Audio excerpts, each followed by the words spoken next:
प्रणाम सभी को। एक बार फिर से स्वागत है आपका हमारे यूट्यूब चैनल पर।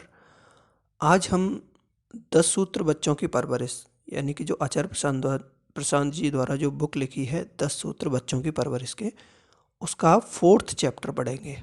टाइटल दिया है सही अभिभावक की पहचान। शुरुआत इसमें हो रही है आचार्य प्रशांत के वक्तव्य से।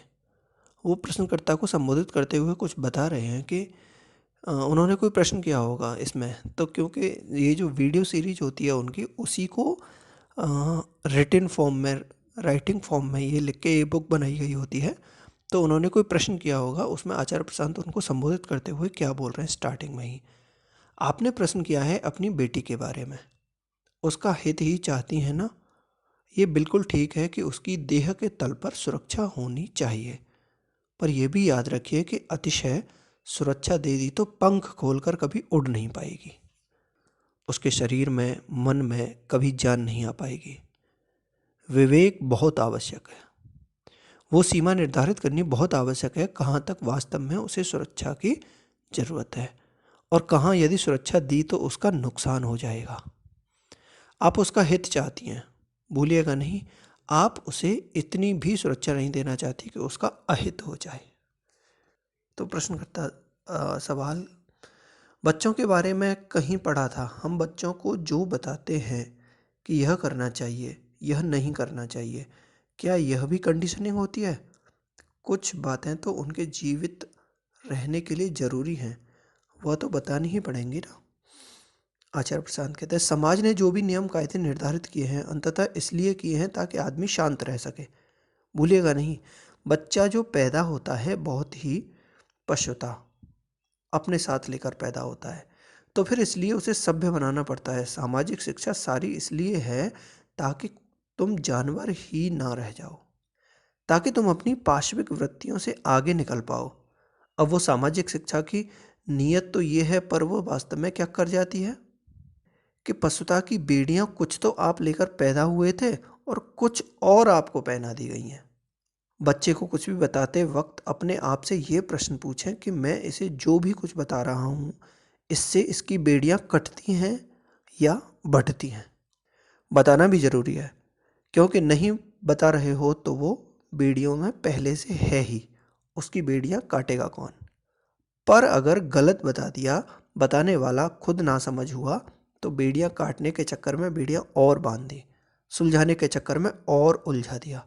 इसलिए अभिभावक का जो दायित्व है, माँ बाप का जो स्थान है, वो बड़ा महत्वपूर्ण है। अगर माँ बाप नहीं जानते हैं कि जन्म देना किसे कहते हैं, पालन पोषण किसे कहते हैं, तो बच्चे का जन्म व्यर्थ ही हो जाएगा। प्रश्नकर्ता, पर जैसे बच्चे बहुत छोटे होते हैं, वो समझते नहीं चीज़ों को, तो कभी कभी उनको किसी चीज़ से रोकने के लिए उन्हें बोलनी पड़ती हैं चीज़ें। मैं कोशिश पूरी करती हूँ फैक्ट्स की बताऊँ, पर कभी कभी कुछ चीज़ों को रोकने के लिए बोलना पड़ता है।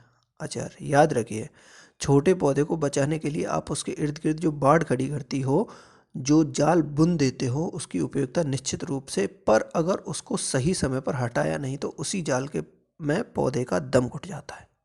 ठीक है, आपने एक समय पर उसको बता दिया कि देखो ये नीचे सॉकेट है बिजली का, इसमें उंगली मत डालना, इसमें अंदर करंट, तो वो समझती नहीं इसके अंदर क्या है। इसके अंदर चूहा बैठा है, उंगली डाली तो चूहा उंगली काटता है। ठीक है, उसको बता दिया कि इसके भीतर चूहा बैठा है। अब भूलिएगा नहीं, ये बता दिया है आपने।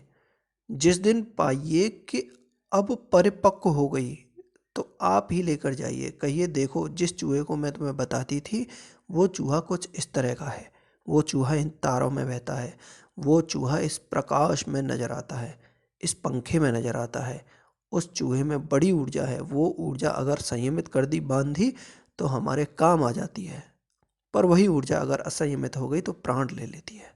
प्रश्नकर्ता, आचार्य जी, कुछ चीज़ें हैं जो हमें ही क्लैरिफाइड नहीं है, जैसे भगवान का कॉन्सेप्ट है, तो अभी मैं खुद श्योर नहीं हूँ कि क्या भगवान है, या जो हम आरतियाँ करते हैं या पूजा पाठ करते हैं उसका क्या महत्व है। उन चीज़ों को बच्चों को इंट्रोड्यूस करवाना चाहिए या नहीं करवाना चाहिए, मतलब क्या करना चाहिए, कैसे करना चाहिए।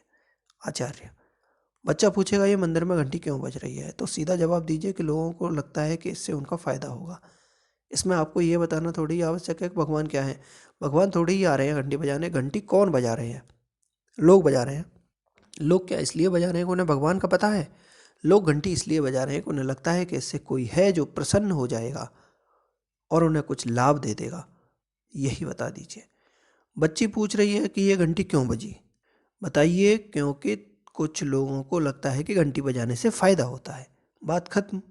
क्योंकि बात तो वास्तव में इतनी सी ही है। लोग घंटी भगवान के लिए थोड़ी बजाते हैं। किसके लिए बजाते हैं? लाभ के लिए बजाते हैं। बता दीजिए, लाभ मिलता है, लोगों को ऐसा लगता है। वो पूछेगी तो सही है, सही में मिलता है कि फ़ायदा? तो कहिए कि पता नहीं, पर लोगों को लगता ज़रूर है कि फ़ायदा मिलता है, नहीं तो इतनी घंटियाँ ना बजती। प्रश्नकर्ता, क्या श्रद्धा यह है कि भले ही हमें पता न हो क्या करना चाहिए पर क्या नहीं करना चाहिए, पर सब सही होगा, यह विश्वास रखना चाहिए? आचार्य प्रसाद, ये फेथ नहीं है, ये उम्मीद है। जोर देकर बोलो तो ये अंधविश्वास है। हम कुछ भी कर रहे हैं, ठीक हो जाएगा। फेथ दूसरी चीज़ है बेटा। फेथ का अर्थ होता है सही हो या गलत हो, जो भी होगा ठीक होगा। अच्छा हो या बुरा हो, जो भी होगा बस बाहर बाहर होगा। हम ठीक हैं, हम अस्पर्शित हैं, ये है श्रद्धा। श्रद्धा ये नहीं कहती कि जो होगा ठीक होगा। श्रद्धा कहती है बुरा भी हो जाएगा तो भी कोई बात नहीं, बुरा बिल्कुल हो सकता है, ऐसा नहीं कि बुरा नहीं हो सकता। जब तुम ये सोचोगे नहीं बुरा नहीं होगा, अच्छा ही होगा, तो तुम कोरी उम्मीद कर रहे हो। इस पर चोट पड़ेगी, दुख होगा। प्रश्नकर्ता, शायद मैं गलत समय पर सही काम करता हूँ, इसलिए परिणाम भी गलत ही आ जाता है। आचार्य प्रसाद, अगर गलत टाइम है तो उसमें तुम सही चीज़ कैसे कर रहे हो?